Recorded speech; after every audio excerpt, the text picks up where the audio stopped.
Okay, may hapon mga migo. Karon mga migo ato ta sa atong baboy atong tanawon atong baboy nga bag unang anak kay ato ang putlan og ikog. Tana atong tanawon. Atong tanawon kung sa ilang porma. Kay at magputo tag og ikog kay og madugan-dugayan nagputol og ikog. Magdugo na kaya dagko naman ang ikog niya. Mao karon sakto nun putlag ikog. Darag atong bagong nanganak.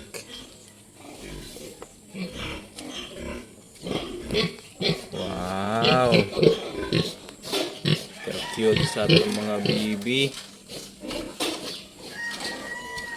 13 heads. Okay. Ayaw kalimot mo mga amigo sa wala pa papalod ha. Palihog lang follow para updated mo kanunay sa atong mga pangitabo diri sa atong baboyan at share sad. Daghang salamat.